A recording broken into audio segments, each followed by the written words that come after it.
Assalamualaikum warahmatullahi wabarakatuh. Kepada yang terhormat Ibu Ulfa Dina Novinda, SSI MPD, selaku dosen pengampu mata kuliah metode penelitian kualitatif. Saya Siti Munafisah, NIM T 2018-4034. Saya dari kelompok 1 yang akan menjelaskan tentang pendekatan kualitatif dalam penelitian. Pengertian penelitian kualitatif. Secara etimologi, penelitian dalam bahasa Inggris disebut dengan research. Dilihat dari suku katanya, research terdiri atas dua suku kata, yaitu re yang berarti melihat kembali atau pengulangan, dan search yang berarti melihat, mengamati, atau mencari. Sehingga research dapat diartikan sebagai rangkaian kegiatan yang dilakukan untuk mendapatkan pemahaman baru yang lebih kompleks, lebih mendetail, dan lebih komprehensif dari suatu hal yang diteliti. Sedangkan kualitatif sendiri artinya berdasarkan mutu. Secara terminologi, penelitian kualitatif adalah penelitian yang bertujuan memahami realitas sosial, yaitu melihat dunia dari apa adanya, bukan dunia yang seharusnya. Penelitian kualitatif tidak menggunakan model-model matematika, statistik, dan komputer. Proses penelitian dimulai dengan menyusun asumsi dasar dan aturan berpikir yang akan digunakan dalam penelitian. Penelitian kualitatif merupakan penelitian yang dalam kegiatan peneliti tidak menggunakan angka dalam mengumpulkan data dan dalam memberikan penafsiran terhadap hasilnya. Selanjutnya, landasan teoritis penelitian kualitatif. Teori yang pertama menurut Densim dan Linkel. Mereka menyatakan bahwa penelitian kualitatif adalah penelitian yang menggunakan latar alamiah dengan maksud menafsirkan fenomena yang terjadi. Dilakukan dengan jalan melibatkan berbagai metode yang ada. Teori yang kedua, menurut Erikson menyatakan bahwa penelitian kualitatif berusaha untuk menemukan dan menggambarkan secara naratif kegiatan yang dilakukan dan dampak dari tindakan yang dilakukan terhadap kehidupan mereka. Teori yang ketiga yakni menurut Kirk dan Miller.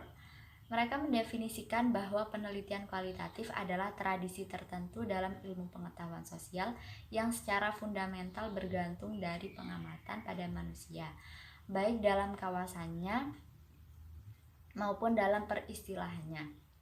Hal tersebut mengidentifikasi hal-hal yang relevan dengan makna baik dalam beragamnya keadaan dunia, keberagaman manusia, beragam tindakan, beragam kepercayaan, dan minat dengan berfokus pada perbedaan bentuk-bentuk hal yang menimbulkan perbedaan dan makna.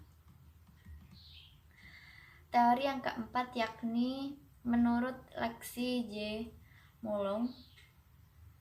Beliau menyatakan bahwa penelitian kualitatif adalah penelitian yang bermaksud untuk memahami fenomena tentang apa yang dialami oleh subjek penelitian, misalnya perilaku, persepsi, motivasi, tindakan, dan lain sebagainya, secara holistik dan dengan cara mendeskripsi dalam bentuk kata-kata dan bahasa pada suatu konteks khusus yang alamiah dan dengan memanfaatkan berbagai metode alamiah.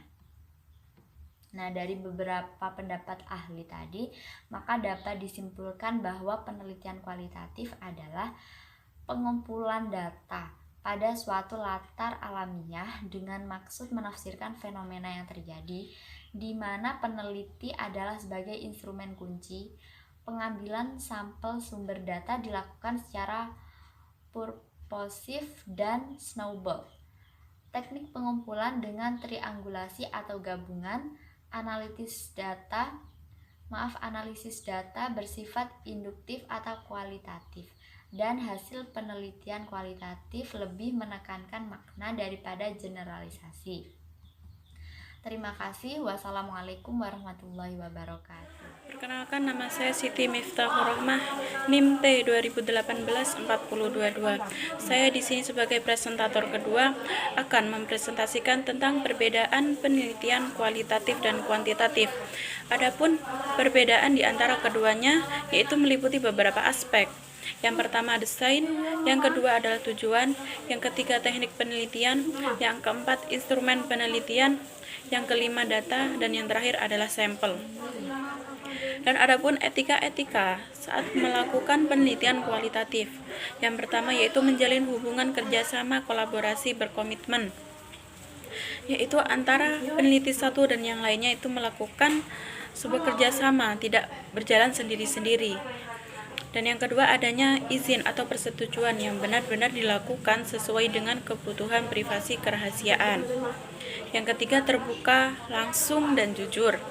Yang keempat menghormati hak asasi informan, yaitu jika hal tersebut merupakan sebuah privasi, kita tidak boleh membuka privasi tersebut di depan umum.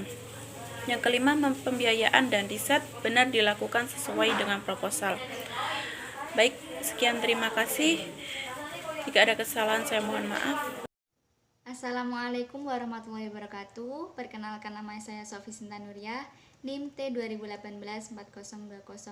Nah, di sini saya akan sedikit menjelaskan tentang beberapa jenis penelitian kualitatif. Nah, ada 4 jenis penelitian kualitatif. Yang pertama yaitu fenomenologi, etnografi, studi kasus, dan metode historis.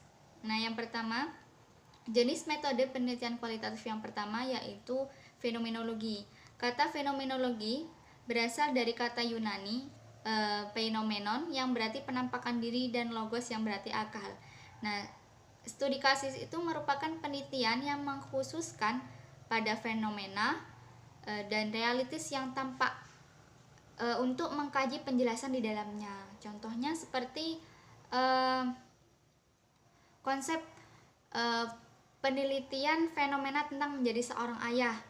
Nah, di situ fokus penelitiannya seperti apa? Pengalaman yang dirasakan oleh bapak-bapak muda ketika pertama kali menjadi seorang ayah. Studi fenomenologis dapat diaplikasikan untuk pertanyaan penelitian semacam itu. Nah, nanti datanya bisa dikumpulkan dengan cara mewawancarai beberapa sekelompok bapak-bapak muda yang pernah yang mempunyai pengalaman sebagai menjadi seorang bapak. Nah, yang kedua yaitu penelitian etnografi.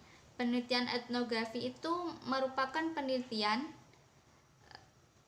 metode penelitian yang melihat kajian bahasa dalam perilaku sosial dan komunikasi masyarakat. Di sini metode etnografi itu juga mengimplementasikan kelompok sosial, sistem yang berlaku dan peran yang dijalankan, serta interaksi sosial yang terjadi dalam suatu masyarakat. Nah, di sini ada beberapa contoh studi etnografi, yaitu segmentasi pasar kerja wanita, studi etnografi terhadap pengamen wanita. Bagaimana segmen kerja wanita, yaitu sebagai pengamen. Nah, itu dikaji karena interaksi sosial yang terjadi di masyarakat. Bagaimana pandangan seorang wanita menjadi pengamen. Nah, terus kemudian yang ketiga yaitu studi kasus. Studi kasus di sini yaitu mendalami atau mempelajari latar belakang, keadaan dan interaksi yang terjadi. Metode penelitian yang meneliti suatu kasus dan fenomena yang tertentu dalam masyarakat yang dilalui. Jenis penelitian kualitatif yang ketiga yaitu studi kasus. Nah, studi kasus di sini yaitu metode penelitian yang meneliti suatu kasus atau fenomena tertentu yang ada dalam masyarakat yang dilakukan secara mendalam untuk mempelajari latar belakangnya, keadaannya, dan interaksi yang terjadi. Nah, semisal ada kasus pembunuhan. Nah, di situ kita akan meneliti bagaimana latar belakang dari pembunuhan tersebut, mengapa bisa terjadi pembunuhan. Nah, terus kemudian kita meneliti keadaan sekitarnya, bagaimana warganya, ataukah dia memiliki riwayat dendam dengan tetangganya atau bagaimana. Nah, yang terakhir yaitu interaksi yang terjadi. Nah, nanti kita bisa melakukan wawancara, interaksi dengan tetangganya atau dengan saudaranya untuk mendapatkan hasil data dari studi kasus tersebut.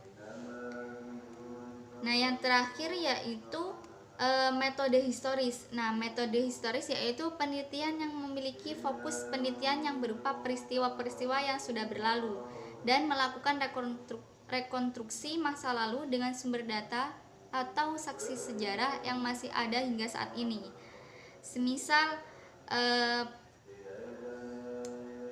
Misalnya yaitu kehidupan masyarakat Minangkabau pada era kolonial Belanda misalnya.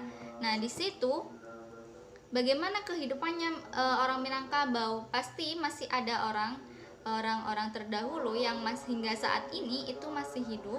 Dan nanti di situ kita bisa mencari data-datanya. Kita bisa dengan mewawancarainya